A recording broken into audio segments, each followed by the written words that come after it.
जानवरों पर जुल्म भी बड़ा किया जाता है, बाज़ औक़ात बेतहाशा मारते हैं, पीटते हैं, जोर जोर से कान खींचकर घसीटते हैं, उसको डंडे बरसाए जाते हैं। बाज़ औक़ात गोश्त पर बहुत सौ ने देखा हो शायद, जो गोश्त लेने जाते हैं कि वो निशान होते हैं लाल लाल गोश्त पर, नील पड़े हुए होते हैं गोश्त पर, ये इसी की मार के होते हैं। बेतहाशा मारते हैं और मारते भी रीढ़ की हड्डी पर है। जानवर बेबस है बेचारा, क्या करे। जब ये रेवड़ चलाते हैं ना जानवरों का, खासकर ये बच्चिया बछड़े, इस तरह इनको मैंने देखा है कि बेचारों को ऐसा मारते हैं कि आदमी कांप जाए। इनको बिल्कुल एहसास नहीं होता, ये मारते चले जाते हैं। तो ये जुल्म है बिला वजह मारना, इसका हिसाब। इसी तरह जानवरों के साथ और भी कई जुल्म होते हैं, जैसे कि ज़बा करते वक्त भी बकरा काटते हैं तो काट कर वो बस काटते चले जाते हैं, हड्डी तक पहुंचा देते हैं। हालांकि इसकी जरूरत नहीं है, 4 रगें कट गई तो अब आगे काटने का कोई जवाब ही नहीं है, जरूरत ही नहीं, इसकी आदत भी नहीं है। हड्डी तक जाते हैं, फिर अभी जानवर में जान बाकी होती है, इसकी गर्दन फौरन चटका देते हैं। अभी वो तड़प रहा है, गर्दन चटकी हुई है। जुल्म है जुल्म, इसका हिसाब क़यामत में, हिसाब की अजाब, बिल्कुल गुनाह का काम है ये और जहन्नम में ले जाने वाला काम है। बकरीद में ये मनाजिर गलियों में देखे जा सकते हैं, ये कर रहे होते हैं। दिल जो है वो सब पत्थर की तरह सख्त हो जाता है, कोई एहसास ही नहीं होता कि हम कर क्या रहे हैं।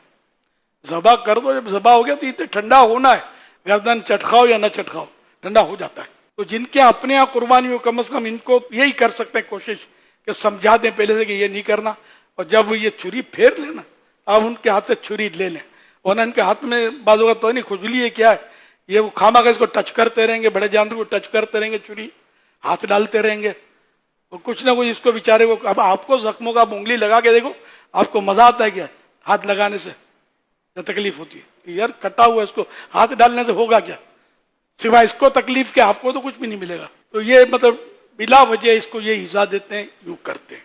अच्छा, अब वो इसको चेक करने के लिए इनकी टांगों पर, टांगों की हड्डी पर उल्टी छुरी ठक ठक ठक ठक के मारते रहते हैं।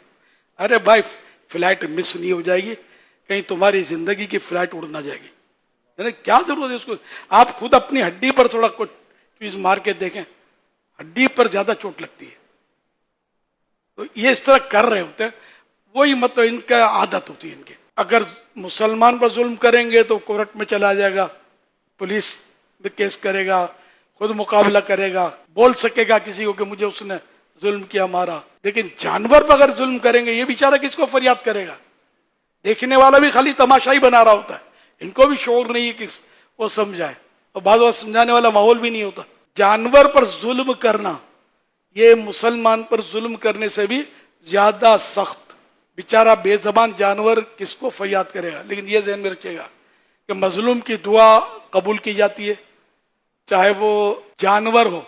जानवर पर जुल्म हुआ, इसने बद्दुआ कर दी, इसकी बद्दुआ भी कबूल होती है। तो इस तरह के जालिम लोग हैं ना, ये दुनिया में भी बाजों का तरक्की को नहीं होती, ये फटीचर के फटीचर ही रहेंगे, इनको होश ही नहीं होता हम कर क्या रहे। तो बहरहाल जब तक यकीन ना हो जाए इसकी जान निकलने का, खाल उतारने की इजाजत शरीयत में नहीं है।